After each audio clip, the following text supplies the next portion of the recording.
shock ne one marker ni nyina fa se wote sound bi e wo wasum abra nwum moye nso wote beat wo wasum na wabone tofa de akire enura enne ye ba be courses de na de sa de no so eba medame endpoint homeopathic clinic ase na da roma ene de ebrewo ko mema no ko check prostate no abode wuro ya wutwi wani e makokra bi mata ho ansa na warahye ene wo se bra no check ma free oba wo pa wo na won se buo no aye bibia ho ko no check e no so ma free for doctor 0244867068 obapa enensie mo akwaba eda se brofo no soso edin na eden so no ho ne manye yen courses edin na de sa tinnitus ne acoustic shock pneumonia ade na eba yenso yo yes aka tinnitus ne hyperacusis ne acoustic shock no asa na make say tinnitus ne di mo akotne tinnitus no bibia affect asum bia to me tinnitus eba okay into any ear infections and I say wax simple say eye ma wasum po bi do otuminya tinnitus into oba na ye hwe ne hu say wax ko hu mu pe na tinnitus ne ko ene no weda nyame ase enso tinnitus e to de be ba na ne wa betna wow into na ye ntumi point pa say we ni na ma ne ba into ye hwe courses na say na me kan say wax and ya hu ekwa na ede nyame ase the infection ne wa sunsu gina wasuma e treat na ekwa na che say ede nyame ase but to de bia ye hu problem no but ni nyina che say along the line ekwa towards the brain no e bia na bibia to chima kakra nti eno na airborne sign say bibi ekoso because to de baby mo homo ba tinnitus no so ye test amaso ne normal nti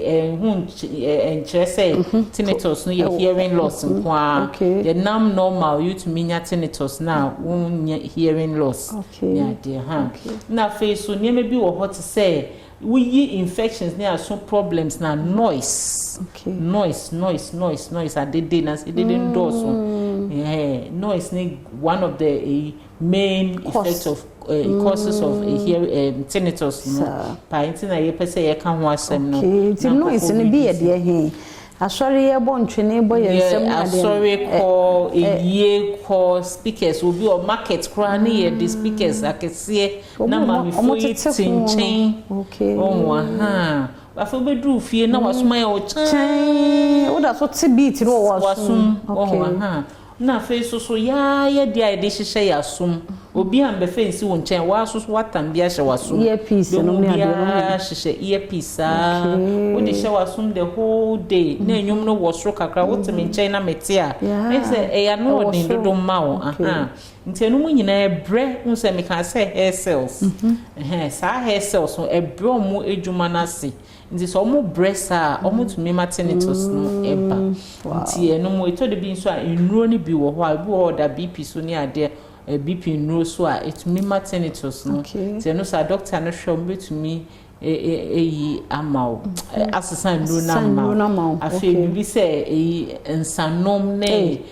cigarette ni nyina etumi tinnitus no ba because we introduce substances foreign things about nipeduane no obi so ho na ti onya accident na ne ti akobo ho ni nyina etumi se na make us bibia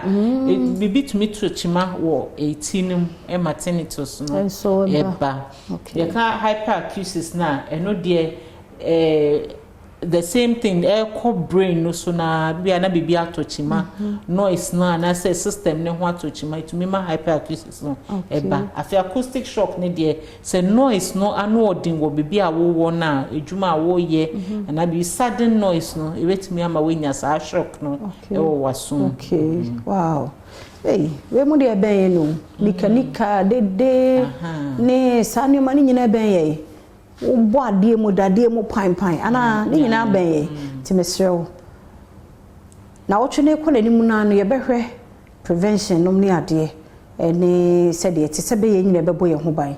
me ne antigima man fancy hene o kyena nyame ya adom beto aso aseda no ye endpoint homeopathic clinic dia na da roma eni nya kwan ba kolebu aye di sa nkomo ina wo twi mu nyina kyena nyame ya adom a saka ye ho simanum ye nkyekura ni ato aso ye da se